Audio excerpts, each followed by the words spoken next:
blow this up.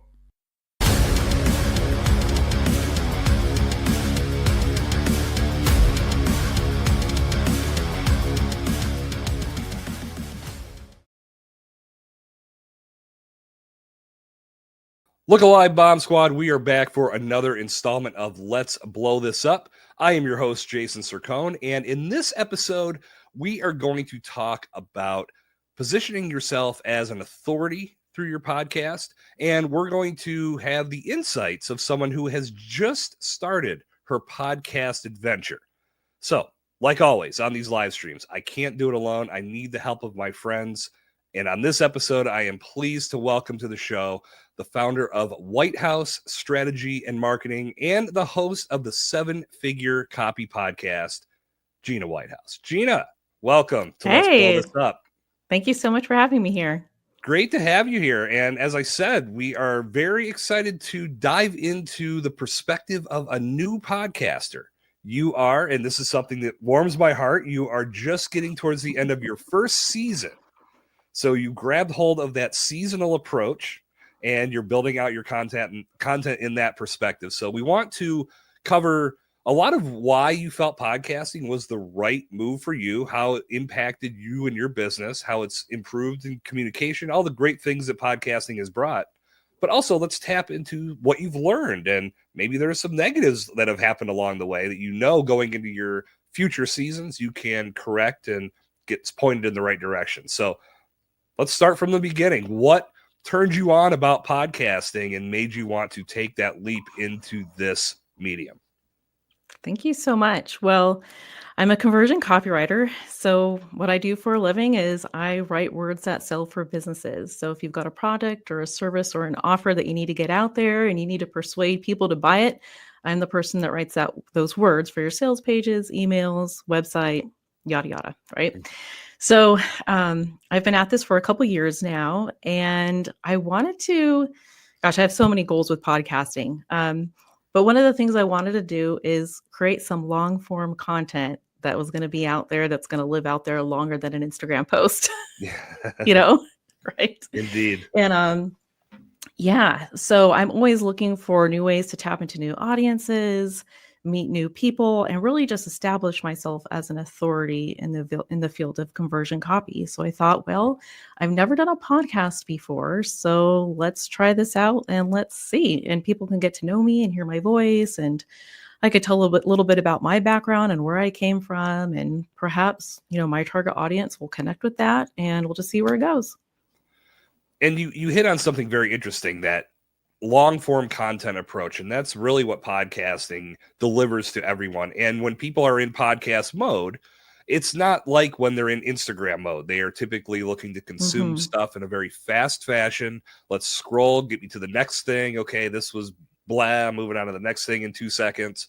But with podcasting, you know that when someone is clicking play, they're ready to dedicate 15, 20 minutes, 30 minutes, however long the content or however long the episode is. They're in that mindset that what they're clicking on is going to bring them exactly what they're looking for, and they're prepared to spend that much time with it. Oftentimes we can lose somebody if we don't get to the reason why they showed up very quickly. But overall, when someone is in podcast mode, they know it's not like Instagram, and you get more of an opportunity to really explore ideas, break things down in more detail, and ultimately tell some stories that are going to get people more indoctrinated into your brand, but maybe even position yourself, as you said, as that authority that they're looking for to solve a problem. Yeah, I love listening to podcasts myself too. So that was another reason why I'm like, I think this might be a good medium for me.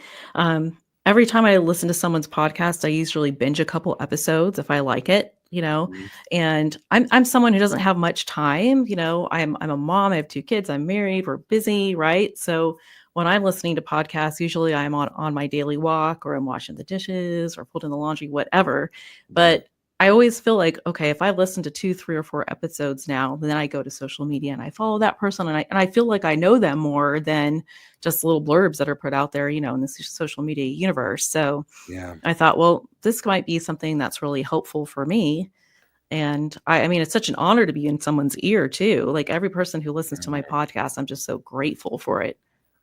So that's intimate time, and that's hard to capture in today's fast-paced, attention-needing world. That if you can get somebody to say, okay, I'm willing to give you this time to impact my life in whatever way I'm looking to be impacted, that says a lot. And the more you can get somebody captivated in that fashion, the more likely they are to turn to their circle and say, you need to be listening to Gina's podcast too. I've learned X, I've learned Y, I've learned Z. yeah. If I can walk away with that feeling, that's going to make me become one of your biggest advocates. That's harder to do on social media, in my opinion, just because it's such a more fast-paced environment. But with podcasting, you can start with that long-form content that builds the trust. And like you said, once that trust is built, now I am more likely to go follow on social media or even send a direct message and connect with that person one-on-one. So much power in that. Yeah. I've done that too. Like after I've listened to someone and then I find them on social media and then I'll direct message them, or I like to use audio. What's it called? The voice text message, yeah, the voice text, and it just, I don't know, breaks that barrier, right? Where you can just talk to that person and get, just tell them, hey, I really liked your podcast. I've done that to a few people lately because I truly, really love their podcast and it helped me, so I think it's a great way to build trust with people. I heard a statistic, you probably know what it is. I don't remember what it was. It's like, and of course, me being in conversion copy, I'm always thinking about data and numbers, but I don't remember this number. There's some kind of like higher conversion rate that when someone listens to your podcast, that they will opt into whatever you're offering, whether it's like a freebie or something, or just they'll follow you. They'll, you know what I'm trying to say. There's some kind of statistic out there. I don't know the exact number, but I've heard that as well. And that's where I say a lot of people that are doing guest appearances or even hosting their own show. And I'm not going to lie, I'm a little guilty of this right now. I don't have something that I'm just giving away to the Bomb Squad. I do free consultations, free discovery calls. That's something that I usually offer in my episodes. But that's huge. That's something, and that's something that, again, like it could just be a Q&A session to where I've got some general questions. I'm more than happy to sit down with members of my audience and talk about those things because I'm a geek for podcasting. But I also believe in the long game that the more you're helping somebody, and if you're layering that and doing it in the podcast form, in social media, through DMs, through voice text, through a quick discovery call, they're more than likely to stay in your orbit. And then one day when they're ready to make that investment in the consulting or coaching or even production that they need, I'm there for them. And they've built more trust in me. So I know that statistic is high. And I feel that those that don't have something that they're directing listeners towards, they're missing an opportunity to potentially welcome them under their umbrella and then continue that conversation. Because once you've got them on your email list or just in your general orbit, it becomes easier to build those lines of communication and ultimately get them to the end of the funnel where you want them to arrive. Yeah. And there's something else that I've listened to your podcast for a while now, and maybe it was last season, you always started with a statistic that like there was some, it. Oh, some gosh, percentage, 90% people. Ad nauseum with the 90% of podcasts don't get by 3 episodes or get past 3 episodes. So that is like stuck in my head. Now I know the 90%, but I always remembered those 3 episodes. So after I got past 3 episodes, I'm like, Jason, I got past 3 episodes. Anybody that, that's typically one of the questions I ask whenever I'm talking to a new podcaster. Where are you at? As long as they say past 3, I congratulate them. Yeah. And a lot of times it's because I know I talked about this in the last season. I continue to talk about it to this day. You should not be launching your podcast if you don't have at least that many recorded, because you want to do a launch that allows new listeners to binge a few episodes and truly get a feel for what you're doing. If you just put 1 episode out there, they can get a feel for it, but you want to keep them going. You want to get like, oh, wow, that was great. What's episode 2 about? I'm a big proponent of 5 episode launches just because you give more content. But I know one of the big plagues in podcasting is folks do 1 episode. That's it. Yeah. I think I also looked at podcasting. One of the reasons why I chose it was because not everyone's going to do a podcast. Like not everyone's going to have the follow through to get past those 3 episodes. Right. And I'm not saying that it's hard or really difficult to do it, but it definitely takes you out of your comfort zone a bit. 10 years ago, you probably never could have gotten me on here on video to do this. I've got stories of walking away from the video. I'm like, you couldn't get me on here. But once you do it, you get better at it, you get used to it. But I know that a lot of people are not going to take the leap to actually do this and put the Yeah. work towards it and be consistent at it. So I figured, well, if I do this and challenge myself with it, then I will set myself apart in my field. Right. And you come from a field where a lot of folks are very passionate about the writing side of things. So going into this direction, or going this direction with the podcast medium, it is a little bit of a stretch in the comfort zone area. Yeah. Excuse me.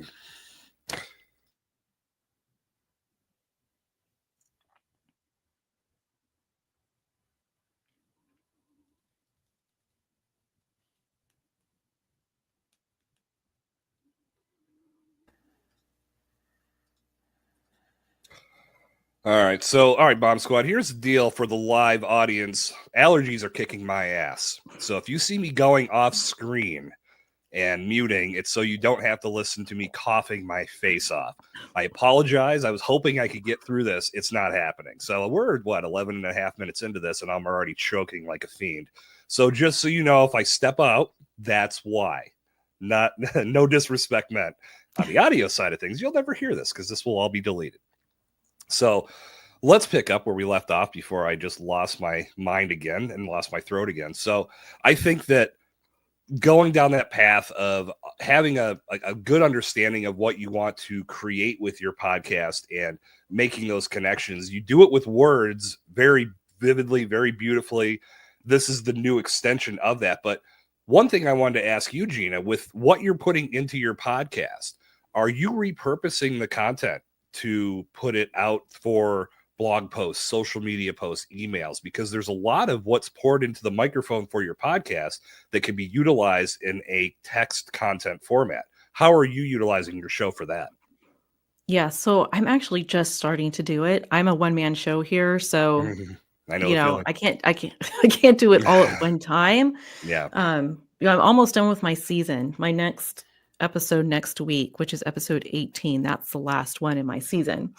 And so I already started looking back at the statistics and everything, the stats for the previous episodes. And I'm looking, okay, which one are my highest episodes, or the listenership?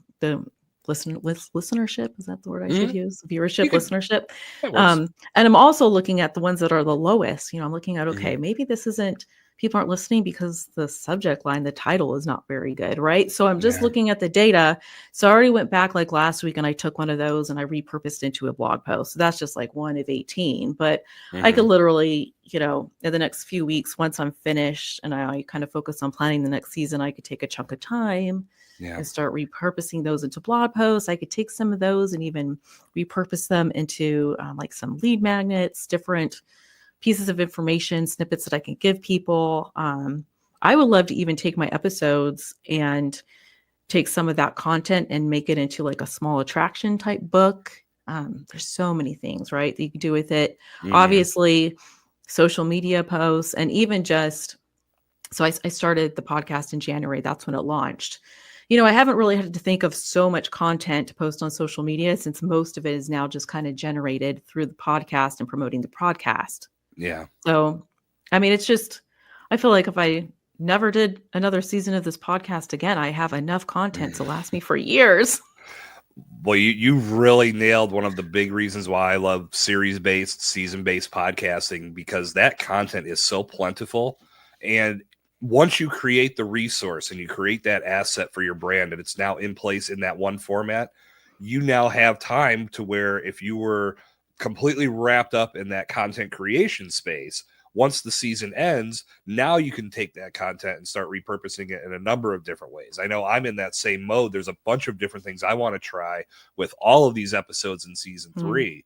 And I probably would have gotten to it a little sooner than I wanted, or I would, or that I have, because I just got wrapped up with some client projects that took precedence. But that's okay. What I love about this is that it's there. And there's really no reason that I have to say, this is how I am doing this every week. The content's going to be valuable just as much when I get to it in the next month or two when I'm in the off season. So that's another feather in the cap for doing it in this fashion, because if you are in that season, or I'm sorry, if you're in that weekly or even multiple episodes per week format, you constantly have to be on top of new content for promotion and marketing, which again, if you can manage it, great. But I know most people, as you said, Gina, you're a one-person No show. way. It's so hard to stick Yeah. to that because there's going to be other work that's going to be up higher on the priority list. Right. I know myself too well. If I would have committed myself to doing a weekly podcast that has no end, I would get burnt out and I would stop at some point because you're constantly having to come up with ideas. And Yeah. I mean, you can batch those ideas out, think month to month, right? But for me, it would be like the monkey on my shoulder, just hanging over my shoulder, like another thing I'd have to do. Um, Doing it seasonally is much more manageable. And for the way I think, I just like to plan. Like I'm such a planner. I just am. And I like to, know what the end goal is going to be. Like look at it at the macro level, right? Look at your season. What do you want to do? When's the start? When's the end? How many episodes do you want to have? Right. Choose a theme for the whole season, which makes it easy. Now you can just filter everything through that theme. Yep. If you're like, should I include this? Well, no, because it doesn't really go with the theme. Maybe that's for the next season. Bingo. Go through it like that, and then you can get into the micro details. I think a lot of it comes from, so previous to my conversion copy career, I worked in architecture. And so as an architect, you look at, okay, that's the building that we are designing. This is the end point. This is where we have to be. And now we have to reverse engineer the whole thing. Yeah. These are all the different people I'm going to bring in. These are the different phases. We're starting with the design concept, and now we're going to figure out how it's all put together. And then you have a beautiful podcast, right? Yeah. That's the way I think of it. I think it's the great approach, and that's what I did with my seasons too. That's how I coach my clients to do theirs as well. It's better to be prepared because then when you go into production exactly what you want to accomplish. It's not this, oh, well, why don't we do this instead? No, you have your game plan. Let's stick to that. Yeah. If it spawns off another idea, okay, then maybe we can do another episode, or we have content to build for the next series or the next season. So there's tons of value in that. And if I go back in the timeline to when you and I first started talking via Instagram Messenger, I think one of the big things you said was, I will never want to do a weekly podcast. I know I can't commit to that. And the idea of doing a seasonal podcast really hadn't come to mind, or it just hadn't been something you had thought about. But once we had that conversation, and I threw all the support in the world behind that approach, I remember you said, okay, I can do that. And now you're off and running. That's huge. Yeah. As long as I know when it's going to start and when it's going to end. And you can get a lot of your episodes just like recorded in advance, or just take certain times in your calendar. Okay, I'm going to do 3 this week, 3 the next week. Something that's also helped me is when I look at how many episodes I'm going to do in that season, now categorizing those episodes, kind of like what you're doing right now, right? You're doing the solo episodes, and then you have the ones where you're bringing in a guest, and you're doing like a collaboration, right? That's right. Yep. So you can kind of intersperse those, and some of them make it a lot easier than, like, for instance, the solo episodes, like I'm scripting the episode, figuring out what my points are going to be. But if I bring on a guest, just like right now, it's just a conversation. There isn't much prep that has to, go into that. So I think for my season, maybe I had, I don't know, like 5, maybe like 8 to 10, maybe around 8 solo episodes. And then the rest were bringing on guests and just doing audits online. Yeah. So talking to people. So that also took the load off my shoulder. That is a great mix. And that's typically when someone's starting a podcast, and even established podcasters. And it's funny. I just had this conversation with somebody where we were talking about solo podcasting, not necessarily, actually, it was Simona Costantini, who was part of the Co-Host Collective. We had this conversation on one of our episodes that we recorded, that solo podcasting often is not what people think about when they're first coming into this. They are thinking about it as podcasting is generally a format to where conversation is taking place. I have to have a guest, or I have to have multiple guests to keep that conversation going because no one's going to want to listen to me. I don't think that could be any further from the truth, because people listen to podcasts and they continue to come back because they fall in love, for lack of a better term, with the host, with the person they're hearing the most. If they're going to get invested in a show, they want that host to stand out. I know podcasts that I listen to. I'm a Rogan fan, and Rogan brings on great guests. I know he's Yeah. bringing on people that he'll have great conversations with. I focus on those solo episodes, and I always have, because I feel that, for one, it doesn't divide the attention. People come in, they listen to you. So if you are looking to position yourself as that authority, as that resource, there's no question of who is going to be that resource, because when you've got a Right. guest, by definition, you divide the audience on who they're going to follow. But I think that if you were to do a strictly solo podcast this day and age, you could absolutely make that happen. And it does relieve a lot of pressure with having to try to find a new person to talk to. And you have to vet True. that person and find out not everything about them, but enough to carry on a good conversation. It takes a lot of stress off you. And then at the end of the day, the asset that you put in front of people is something that produces, or something that shows them you are the resource that they needed and wanted, and then you can help them solve their problems. That's why I love it. Yeah, that's good.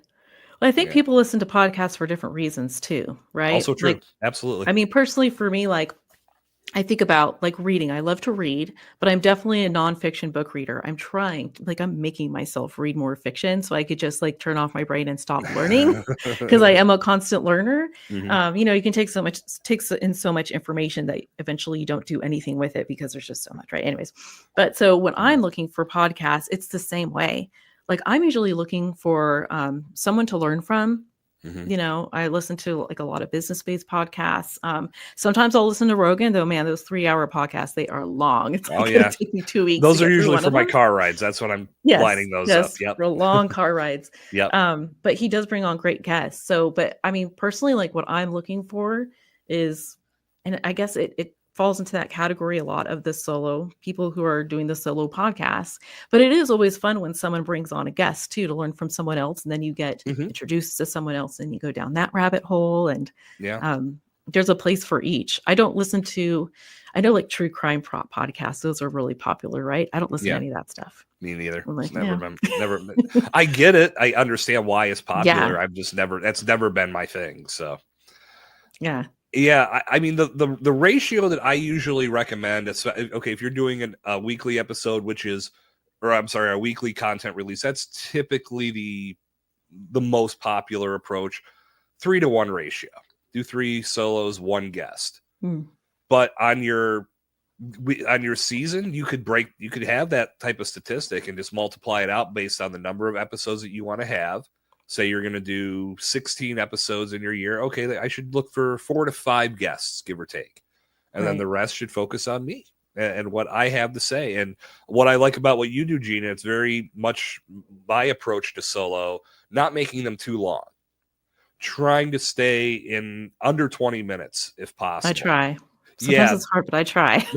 there's been a couple of mine too that have gone over that, but Yeah. usually it's for a good reason. It's not just because I'm rambling. I'm staying on subject, but I guess I can let the bomb squad make that determination of whether I'm telling the truth or not. But I will say that sticking to that time frame, it makes content production a little bit easier.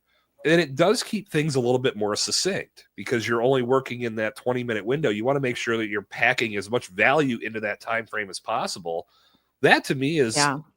that's an action that's going to keep people invested from start to finish. And the sooner you get to that content when you start your show, the better off it is that they make it to the very end and stay with you for the full ride. And that's what it's all about. Right. Yeah. That's what I try to do. Mhm. I feel like my target audience, the people who listen to me, they don't have much time, you know? But then I'm like, how long can you even go and talk about copy? You know? Really, I mean, Well, as a it could be a copywriter, little bit of a dry subject, I feel like sometimes. You know, that's the thing too. I think that there is a podcast for everybody, and right. you're not the only copywriting podcast out there. But No, you have a spin that copywriter over here doesn't have, and the copywriter over here exactly. doesn't have. And if I'm looking for information on that subject, I'm not afraid to get it from a podcast. And I think that's where podcast consumption, at least in our world where it's business related, it's very intentional. People want to learn, okay, I'd like to learn more about copywriting. How do I make that happen? I go to Google, I go to YouTube, I Yeah. go to my podcast app, and I search for podcasts in that realm. And then if I find your show and you walk me down that path of giving me all the reasons why I should listen, I want to hear that. So make it quick, like you said, because you don't want to keep people. It's not even about it being a dry subject. It's about people have other things to do outside of your podcast. Right. So you want to give them something that's going to bring value to their life, moves them even a slight inch closer to the goal they want to achieve, and then they can go about their day. But they now know when something new comes out from you, they can come back and listen and get even more education. So it's a very fun path to walk, regardless of subject matter. I've told everybody, listen, I once found a podcast where a guy was just reading the encyclopedia. I don't know if that show is still out there. I should have bookmarked that one just so it came up in random search. I'm like, are you serious? That was okay. There is a podcast for everything. So, if that's still out there, someone can notify me if it's still rocking. That was years ago. So, but nevertheless, a lot of value in the message that you're bringing, and the right people are going to consume it. Thank you. For sure. Well, let's flip the coin. Obviously, in your first season, you've had some victories. You've probably had some things that you've realized, okay, I got to tweak this. What are those things? Yeah. Well, I say again, it's just a victory that I did it. It's just a victory that I got past the 3 episodes, that I'm almost done. And, and it's not something that I dreaded doing either, and I don't dread like doing season 2 either, so that's a victory. The things I think that maybe didn't work as good as I thought. So one of the things that I've been doing in my podcast, I think I did 5 of them, 5 episodes, is I did live copy audits. And what a copy audit basically is like when a client partners with me for a copy audit, I will look at their website copy, or maybe it's for a specific page or for a sales page that they have. It could even be emails. Basically, I look at it and I give them feedback on how they can optimize their copy, their words, to make it, to make people say, yes, I want to buy that more, or yes, I want to work with you. And so I thought, well, let's do some live copy audits, so people can see what is it like to even talk, partner with a copywriter, like what kind of advice does she give, all of that. So basically to showcase my expertise. And now I'm not throwing in the towel on doing this, but I'm thinking about how I can do it better, because I feel like those episodes have actually been the least listened to of my season. And you and I have talked a little bit about, what are those things maybe that are keeping people from hanging on? I know they definitely do become my longer episodes. Yeah. So I think if I can, I don't do the whole page. We'll choose 1 or 2 areas, but I think I just need to limit myself and just choose one little area of copy on that page and talk about that. Yeah. The other thing, and I know you've talked about this, I've listened to you say this a few times over the last few months, is that stop asking people, tell me about yourself and your business. Yes. Right? I know. So I need to come up with a better strategy and just get into the content quicker. Because I think people are listening to even if someone's going on for 5 minutes, that's 5 minutes, right? In the ears, listening about someone else's business when they just really they're like, how does this relate to me? Exactly. So I've had to go back and cut out some of that, which I feel bad sometimes, because I really appreciate those people and I want to know more about their business. So I've got to think of another way. My little microphone came out. I got to think about another way to kind of maybe bring in their story, in the episode. Find another, maybe a different structure for those episodes, because I feel like it's just dropping off. And then the third thing, and it had to do with that episode.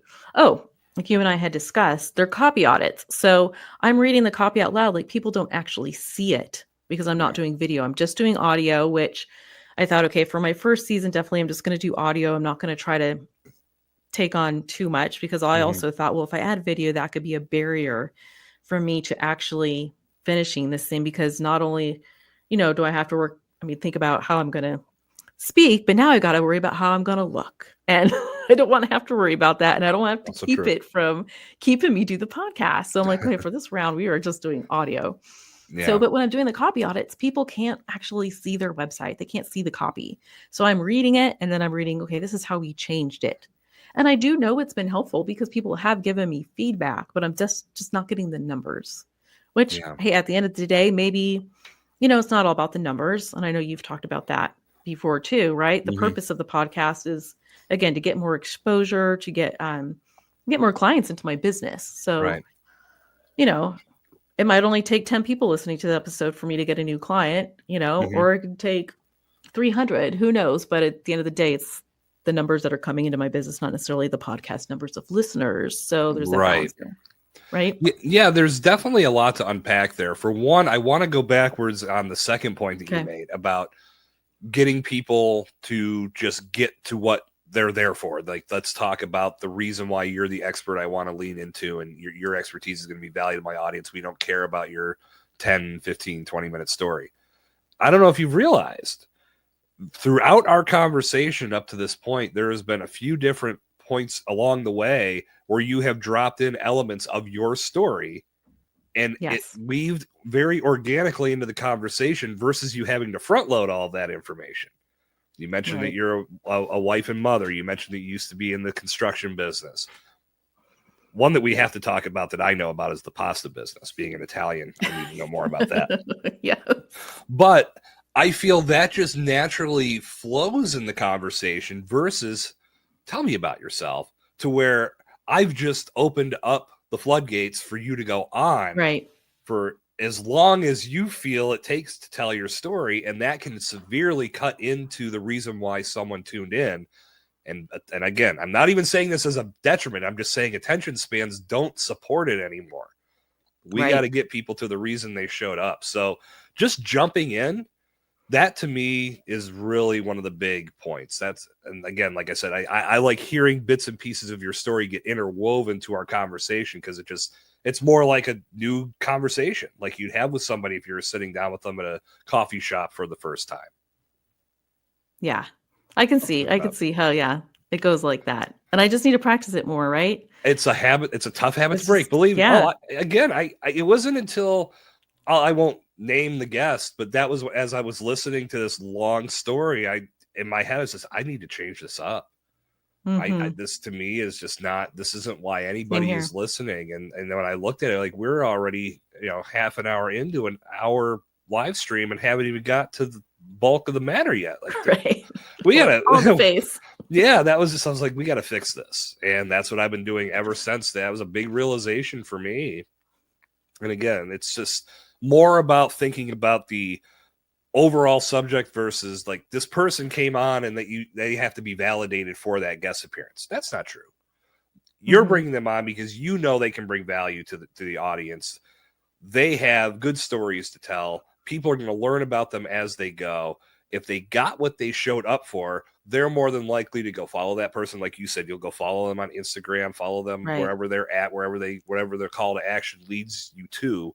Now you can get to know more about their story if you really want to. You can dig a little deeper on your time. So it just keeps everything in a much more tighter fashion. That to me makes for a much better recording at the end of the day. Yeah, I agree. I'm there with you. And believe me, you'll get there. It's just something to definitely keep in mind. And this is something, again, I think, like I said before we turned the mics on today and turned the cameras on, I'm not trying to do unsolicited advice. I'm not trying to mansplain anything. This is just something that I thought about with your live audits. Do you feel, and you could tell me, no, that would never work. Do you feel you might get more engagement and more people just tuning into that episode if it was about something else, but you gave the results of a copy audit that you did behind the scenes? Like I said, I don't know if that would work. I don't know if that's something that you thought about. Maybe. If it's I'm crap trying to advice, give me please an tell me so. example. Well, if you do No, it's not it's not bad advice, but give me an Okay. example. Like, I'm trying to wrap my head around that. Sure. So if you've got a client that comes to you and says, I need help with my copy, and you offer your copy audit. Now you do that audit however you do it. And that's something we don't necessarily need to dig into, but however you typically would do that audit with that client, come to an episode to say, listen, here, I would like to talk to you more about your business, or talk to you more about how copy has impacted your connection with your audience, however you want to structure that episode. Right. And maybe in the middle of that, say, what led to this idea for us to sit down and have this conversation today was we sat down and did a copy audit, and we discovered X, Y, and Z from that audit. And then just break down those details instead of making it the full episode. Maybe it's just a small portion, and then it still becomes about, we discovered this and here's how we fixed it. We discovered this. Here's what I suggested you do to make improvements. So you're still focusing on your expertise, and then you've got the person sitting right there. They can say, yes, I never thought of that, and Gina made me realize how important that was. Now we move forward in a more positive way. Just a thought, like I said, no, that's good. Not trying to unsolicitedly throw advice at you. No, it's okay.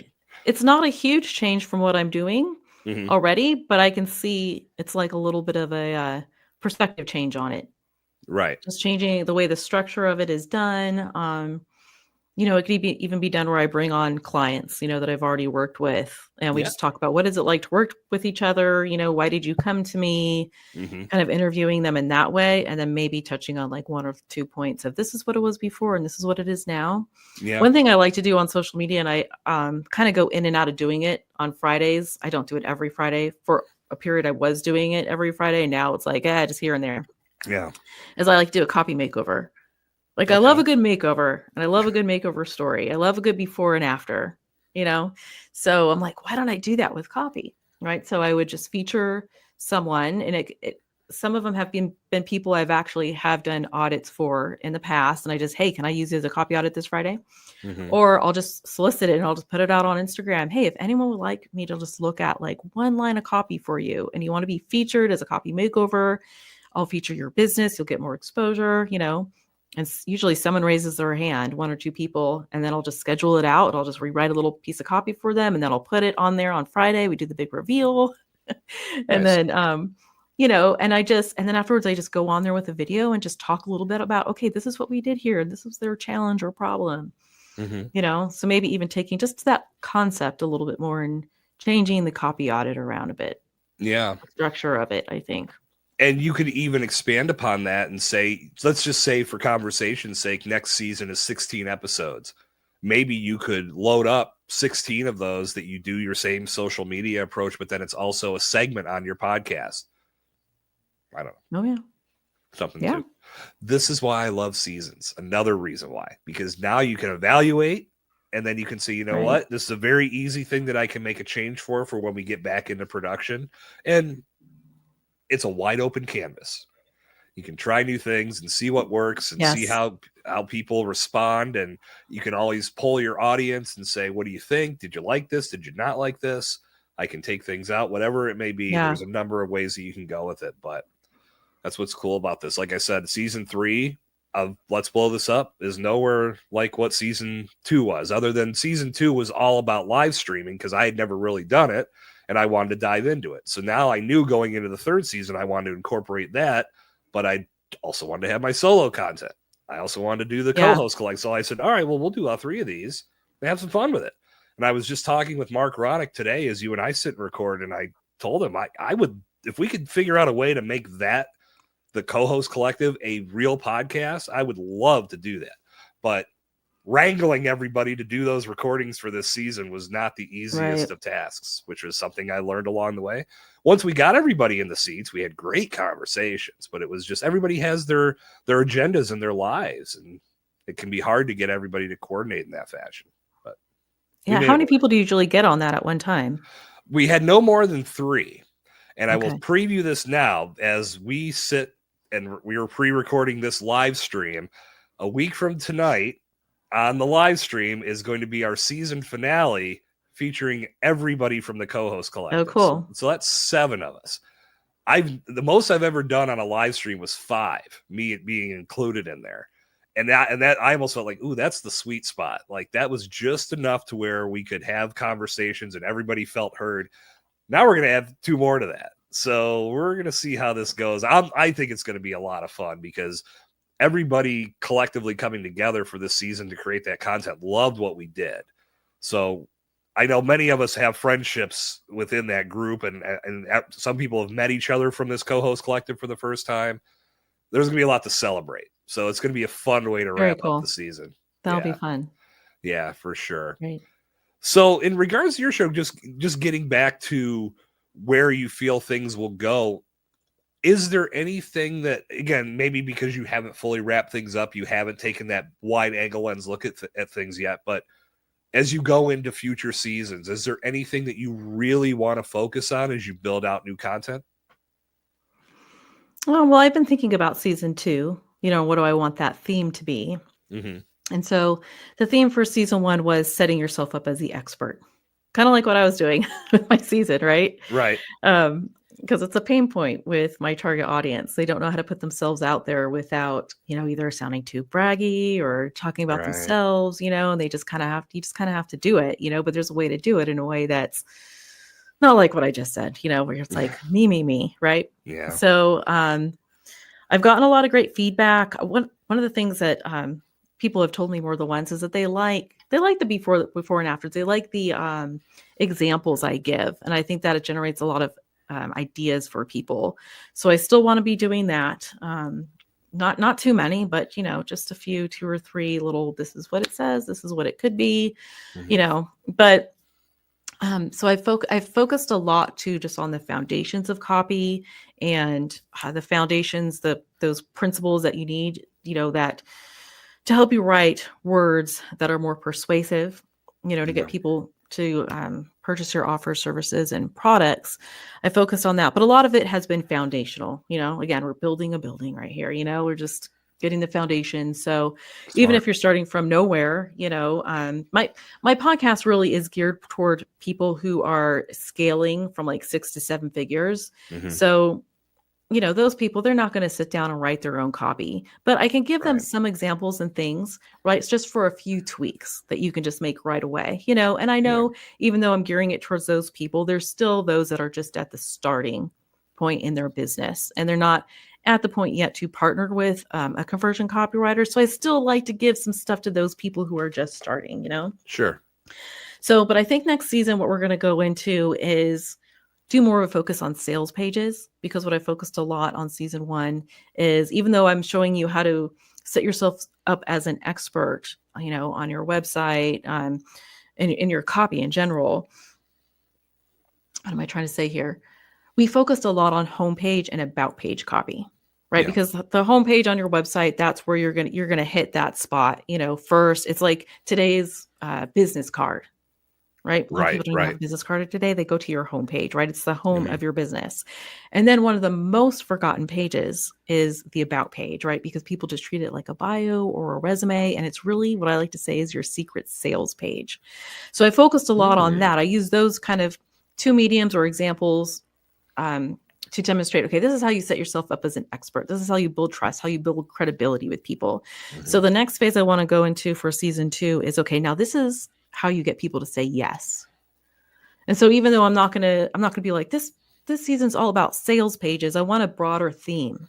Yeah. Right. So I can bring people under it and even bring in some other topics. So we won't just talk about sales pages, but maybe we'll even get into some launch email or something like that. But, the whole end goal, the theme is, how do you get someone to say yes to working with you or buying your product? Yeah. So I think that's the next progression or step as I'm teaching people how to up-level their copies so they can grow their revenue. It's a very smart approach. And you said the perfect word, foundation. That's where you have to start. And coming from construction, you obviously understand the importance of a strong foundation. And that resource will always live at the beginning of your podcast. You can point people towards it. You can utilize that content in a number of different ways, but it's going to serve that purpose of each and every season or each and every series that you do after that first season, that first run. It serves and it points back to everything that you talked about to lay that foundation. It ultimately becomes an education tool across the board. And then season 3 could be about another very important subject. But it sounds like you've got this very well thought out. And like I tell everyone, if you're building podcasts in that way, listen to what your customers and people in your audience already are telling you are pain points for them. Things that they are struggling to find answers for. You are now that resource. And if they're talking about it, more than likely, they're not the only ones feeling it. Yeah. So thinking it out on that level is a very smart way to move forward. Well, thank you. No problem. I want to ask you about the about page. Now, Okay. This obviously, for listeners and even myself and viewers too, we should be checking out your podcast to get more information about this. What is your spin on the About page? As you said, it's our secret sales page. Without giving away the farm, how do we get ourselves thinking about what we need to do and what we need to feature on that page to make that happen? Because Right. I'm very You intrigued don't by want me this to talk. concept. Well, yeah, we don't have You to mean do you like don't a want me whole to talk for episode. another like 30 minutes? Well, I'm sure you could, but I'm saying like give us a I know, I'm synopsis joking and with then you. tell us what episodes of your first season we need to Right. listen to get more. Okay, well, before I forget, I believe it's episode 12, 13, and 14. Okay. Okay, so I do like a little mini series on your About page. Nice. I talk about the mistakes that people are making. There's one episode about that. And then the other one is why it's your secret sales tool. And the third one is basically how to tell your story, right? So your About page isn't just your story. There's different components, key copy components that you need, but the bulk of it is your story. So we talk about that. So that's like a little mini series there. And then I also have a checklist that people can download. It's your 7-figure About page checklist. So checklist basically just tells you the 7 copy elements that you should have, that you should look for. Then it also leads to a workshop that actually tells you how to write the whole page. But Nice. So that's on the podcast. And then I have 2 copy audit episodes. I believe it's 15 and 17. 17 just came out this week, where I'm talking to someone and we focused on one part of their About page and just did a copy audit on that. So you can go listen to that. So every page on your website should be a sales page, basically, right? You've got your homepage. Like every page should be bringing someone back to what you have to offer to them. So like I said, a lot of people just use their About page as like a resume, or maybe it's just, a 1-paragraph bio. You're telling, where you went to college and what your hobbies are and how many dogs you have. Like, yeah, there's nothing, right? There's nothing wrong with that. I mean, and I get it. Like, especially when you're first starting your business, you just write your website copy. You put it out there to just get it started, and that's what you should do. Because if you don't do that, don't wait till it's perfect. Just put it out there. But what most people do is they put it out there and then they forget to go back and look at it. Whether it's like 6 months later, a year later, there's still stuff on my website right now that I need to go back and change. Like I want to do a redo of the whole homepage, Yeah. So, but the thing is, I think the statistic is like 52%. Okay. So when someone lands on your homepage, 52% of those people are now going to go to your About page. Usually they're going to go to your services page or your About page. But in this day and age, right, people want to know more about you. And with so many people who do what you do, which by the way, I mean, I didn't think there were many conversion copywriters out there until I got on Instagram and realized everyone's a conversion copywriter, But, if I'm meeting someone day to day and I tell them I'm a conversion copywriter, they're like, what is that? I have never heard of that. But if you want to stand out online, especially in the digital world, you have to make yourself different. You have to differentiate yourself somehow. And that's what the About page does for you. That's one thing, So, and so if 52% of those people are going to that page, they're either going to like get to that page and see not much and then just hop off and go to your competitor, or they're going to read what you have there, right? They're going to read your story. And so the 2 main points of your About page is you want to show those people, your target audience, that you can relate to them somehow, that you've gone through the same challenge as them, or that you understand their struggle. So when they see that you understand, there's a higher percentage that they're going to work with you, So you want to show people that, but then you want to also then go into positioning yourself as the expert. So usually it's either or. People either just do the relatable part, or most people, I would say, just do the expert part. Like, these are my credentials. This is why you should work with me. I've helped this many people, So, but you have to have those 2 components. And then after that, you're not even done. Like, then you need to go. Now you really have to just start talking to that person. That's what I call customer-centric copy. It's the difference between saying, saying, I can help you do this, and are you struggling with this right now? So I tell everybody when they look at their copy, look at how many times you're saying I and me, and try to change every single one of those to you and your. So you're speaking directly to that person. So you want to transition, in your About page to talking to that person. And you want to, again, go into the struggles, you're having a hard time with this, you're overwhelmed with this, you're struggling with this. And then you have to have a call to action. Everybody leaves that out too. right? So you have to tell people what you're going to do, what they're going to do next, and have a button. Like another Yeah. thing we just miss out on, like, okay, a button. Now where are you going to lead that person? Yeah. Most likely back to your services, or it might be into, if you're trying to grow your email list, somehow to get them on there. Yeah. So there's a whole format and a framework to it, and a lot of people miss out on it. And so that's why I always say it's just a really missed opportunity. And plus, if you have a really great written about page that hits all those different points and someone lands on it, it qualifies those people that you want to work with or that are going to buy from you. They're either going to be like, yeah, she's not for me, or no, she exactly knows what I'm going through. She's in my head, and yes, I need to work with her. So you're going to start getting more of those leads into your business that you really enjoy working with more, It's funny you had said in that explanation, which was great, by the way, and that inspires me to go check out these episodes, because I know I know that I have my about page set up to tell a little bit more of a story, and I do have it set up speaking directly to the person, which is often how I do, especially solo podcasting. I am talking to one person at a time, so that right. again, this is just more that I can build upon to make sure I'm doing these things right. But I want to ask you, because you had mentioned sometimes we forget, and we have things in our profiles and on our about page. And I only know this because I just did a little mini audit of my social media profiles and realized, oh my God, I have not touched these in so long. Like, it mentioned my old podcast and how I do that live 2 days a week. I'm like, oh my God, I haven't done that in months. So I had to revamp that content. What is a standard guideline for how long we should wait to audit ourselves? Because we don't want that stuff to potentially push somebody away. Because if we have content that doesn't get touched for months, and somebody finds us and gets really excited about something that we're no longer doing, they could fall off real fast. So typically, what is the time frame that you suggest that we go in and look at our own web pages, our own social media profiles, and keep that information up to date? Yeah, I feel like if you were to be really good and on top of it, maybe once a quarter. Okay. And it could just be setting aside time on a Friday, like at the end of those 3 months, 2 hours to just kind of, or even an hour, just go and check those things. Right. Because like, as you were saying that, I was just thinking to myself, I'm like, how much information all of us have out there about ourselves, whether it's on our webpage, our podcast, then or in our podcast descriptions, and then on our social media, little descriptions, bio, whatever, that one sentence, and it is hard to find the trail for every single thing. I mean, it could be up to like hundreds of things, right? And I'm like, oh, so yeah, ideally, I feel like if you could do that at least once a quarter, you'd be on it. But people ask me a similar question having to do with, well, how often should I update my website copy?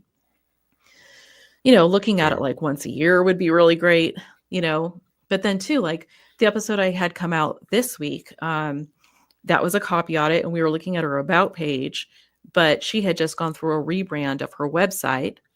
And so, that's another good time to, if your business is growing and evolving, then that's another good time to go back and look at your copy. Right. Because for instance, for me, when I first started my business, I would take any job I could, it could be, I could be like writing copy for service providers or I wrote for different products. I wrote for brick and mortar stores. But the reason why I did that was because I wanted to figure out what I liked and didn't like. Right. And I didn't want to pigeonhole myself. So I knew that if I took everything, yes, I would probably do some projects that I really despised. But I'm like, I'm just going to do it anyways, because I got to figure it out. But then after a year, then I really was like, okay, let's go back and look. And it's just, again, looking at the data. Like everything is just, look at it as like you're collecting data. You just look back and you say, okay, I really liked these different projects, or I liked working with these type of people. And then you niche down and you choose what you want to do, who you want to work for. I keep giving myself the thumbs up. I don't know how. Yeah, that's a nice effect. Good effect there. I don't know how to turn that off. So anyways, what was I saying? Yeah. So you go back, like, right as you make those changes, like, so maybe after a year, I go back and I'm like, okay, now let's look at the website copy and start optimizing a little bit more, making some tweaks. So I'm speaking more directly to the person I want to work with. So once a year is really good to go and look back at your copy. Maybe it's, I don't know. It could be like every 2 years or so, but I mean, at least a once a year checkup would be good. Good advice. Yeah. And as I learned, I need to be doing it much more frequently than I am. So, I don't know. Same here. We all get busy with all the yeah, things. for sure. Well, Gina, as Yeah. we wind things down, I did want to ask you, and I know this is a hot button issue. It's not even really that it's a hot button issue in copywriting. I think just across the board, it's something that we're all learning to welcome into our world, and that's artificial intelligence, AI. Oh, I get And this question a lot. I'm sure you do, and I know that your world is impacted a lot by these Yeah. tools that people can use. But I also know that copywriters are utilizing these tools and using them as just that, as tools. And let's not be Hmm. silly about it. So I wanted to get your opinion and your thoughts on how has this changed what you do, and how do you explain to somebody that might be thinking, well, I don't need a conversion copywriter. I just have ChatGPT, which I don't agree with that at all. But I'd Right. love to hear your thoughts on that. Yeah. Good question. I have yet to have someone tell me that they weren't going to work with me because of ChatGPT. So Good. that's really good, That's good to hear. but maybe it's just because they haven't told me that. I don't know. I Right. think also for the clientele that I like to work with, they really do see the value of having a human write their copy. You know, Yeah. it's a great tool as a copywriter. It's really great for like generating ideas. And I will say though, I mean, because the laws are so, how would I say it, like not figured out yet in this area, Hmm. for instance, like when I get a new client, I set up their contract, I send it over to them. It says that when I hand this copy over to you, you own it, right? If I were to use ChatGPT to write their whole webpage copy, or let's say their homepage, I Yeah, can't really legally say that now you own it, it's true. right? So the laws, and I am no lawyer here, far from it. But from my understanding, it's just a very fuzzy gray area right now, you Hmm. know? And obviously, to a chat GPT, if you want to get good copy out of it, you really have to train it. Yeah, you You got do. to put a lot of good stuff in there. Yeah. But there is something to say about having a human write your copy. And I'll say, when I like to explain this, I like to talk about like the research that I do for my clients. Hmm. So if someone's hiring me for their sales page, which I love to write sales pages, um, what I do, I have a whole research process that I go through. ChatGPT isn't doing this research process, right? So, No. like, you sent me a questionnaire before this, our talk. My questionnaire is Yeah. just as long or longer. So I send a questionnaire to my client, they fill it out, and then we get on a Zoom chat. I record it. I go deeper into questions, that I Hmm. want more on. I record it afterwards. I transcribe it, and then I highlight it. And I'm looking for all those phrases that are like what I call unique gold. Okay, that they're saying. And then I take it one step further and I go and interview their clients or customers. Nice. The chat GPT is not doing that either, right? And the reason No. why I do that is to get the language of what they're speaking. So I go through the same process, whether I get them on Zoom or sometimes even a phone call. It's just a quick, like 20 minutes, and I'll record that. And then I do the same process, transcribe, look for all those little phrases. And then we take all those words and we put it on your sales page and speak it right back to them so that, again, they hit that page and they're like, she's in my head. This is exactly what I need, you know? And Yeah. so, I mean, it's a long process and it's a lengthy process, but it works. I have one client who last year I wrote copy for her group coaching program, and she's launched her program with it twice now, and it's generated over $60,000 for her just using Nice. that same copy. And the nice thing is you invest in the copy once and Yeah. then it just keeps working for you over and over again. And Hmm. especially with a sales page, you get so much copy that now you could use that for your emails. You could put that stuff on your website. You have all the research that went into writing that sales page. Right. So there's a lot of pluses to working with a copywriter to get Uh, all that to you that ChatGPT is not going to do for you at the end of the day. I don't know. We'll yep. see 5 years from now if it can do that, but we don't know.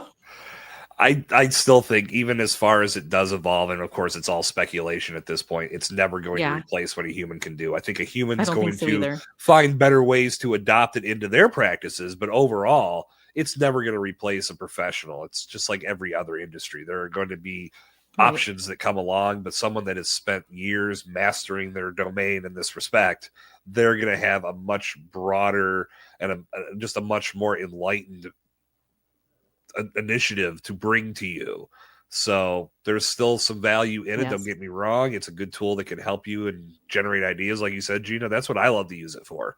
Yeah. But end of the day, I'm still trusting the humans to get the job done right.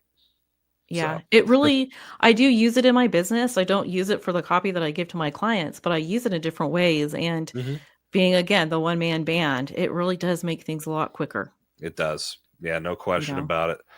Well, I did say we'll do this real quick because I did mention it. I want to learn more. I have thought about in my free time that I would like to learn more about making fresh pasta. I've never been that guy. And as you know, longtime listeners and friends of mine might find that surprising, being that I'm Italian as I'm only 25%, but it's the one that stands out the most. I kind of guessed you were. Right? What's your last name? Yeah, the last name You're gives just, it away for sure. But yeah. in regards to doing that business, so you said you were just you made fresh pasta, did that for a couple years. Why would you I abandon did. that business? Because it was so much work. I'm Well, sure. my mom gave me my grandmother's pasta machine. My grandmother was from Milan. So my mother's like the first one born in the United States. And so I am 25% Italian too. And yeah. And so she gave it to me, and look, I knew when I had my kids that I wanted to stay at home with them. I didn't want to be doing the architecture world when they came into my life. So, but once I was a stay-at-home mom, like that itch to create just like doesn't leave you. So I'm like, okay, I've got this pasta machine. This is a hobby that I can pick up, and I just needed something for me. So I started making handmade pasta, and people really loved it. So then I just started making more of it. And then I went to having like a flavor of the month club, and I started selling it. I'd make the pasta and I would dry it. It became a thing, and I did it for about 2 years. And around Christmas time, I would put these boxes together that people were buying from me. So there would be like 3 different types of pasta inside, and I'd wrap them. And I even had like businesses buying them so they can send them to their clients. And it was so much work. Like I was hiring our youth group kids to come and help me do the pasta. My husband, we had like wood floors, and you would see flour in the cracks between all of it. It just became unmanageable. And if I really wanted to make it like a legal business, like I'd have to make it in a kitchen. It would just take away all the profit. And it just took the joy away from the holidays because like I am so busy making all this pasta. So I eventually stopped and just, made it back into a hobby. But I do love to do it. If you ever want some tips, well, I was going to say you'll be the first person I tap when I decide that I really want to go down this route. We'll wind down with this. Have you seen that terrible viral video of the person that ground up the spaghetti in the blender and then made fresh pasta, quote unquote? Oh, I may have seen it. If I come across it, it's the dumbest thing I've ever seen. Like they just ground it into powder like it was flour and then rolled eggs into it, and they're like, why would you do that? That's because somebody posted, it's like, why would anybody do this? And my answer was, so you would watch and click and comment. It's like clickbait. It's all it was just rage bait. But it was just the dumbest thing I've ever seen. But that was the whole point. And and then the woman that said that, she's like, you're right. I went back and looked at the views and the shares that this thing has, and it's like mission accomplished. But I know you and I aren't going to talk about that. We're going to do this right. Gina, this has been a lot of fun. I want to thank you for joining me here on Let's Blow This Up. Let the Bomb Squad know how they can connect with you and get even more value from your world. All right. Well, you can listen to my podcast. It's 7-Figure Copy for Female Entrepreneurs. It's on every platform, Spotify, Apple, wherever you want to find it. It's even on YouTube. And you can go to my website. It's whitehousesm.com to find out more about me. And I am pretty active on Instagram. So that is at whitehouse.strategy.marketing. You can find me there. And I like to pop into my stories during the week. And it's fun because, people can kind of personally get to know you more and see your heart about things. And so I think those are the 3 main ways. All right. Well, I'll make sure those are all linked in the show notes as always. That way you can connect with Gina easily, which I highly recommend. She's fun to interact with on Instagram. I will vouch for her there. And of course, go listen to the 7-Figure Copy podcast. As I said earlier in the show, Bomb Squad, we're almost done here. We've got one more episode here in the live stream series on season 3, and we are going to wind down everything in style with the entire co-host collective joining me next week here on Let's Blow This Up. So make sure that you are following, you are subscribed, you've clicked the bell on YouTube, or you just go to bombtrackmedia.com/live and you can connect to the live stream Wednesday, 8 o'clock on Facebook, YouTube, and LinkedIn. If you're catching the audio replay, thank you very much for being here. And of course, next week's episode will be out on Friday, 2 days after the live stream. Come join us live because it's going to be a lot of fun. 7 people on a live stream. We'll see how that goes. Until our paths cross again here on Let's Blow This Up, for Gina Whitehouse, I am Jason Sircone, reminding you to stay explosive. We'll see you next week.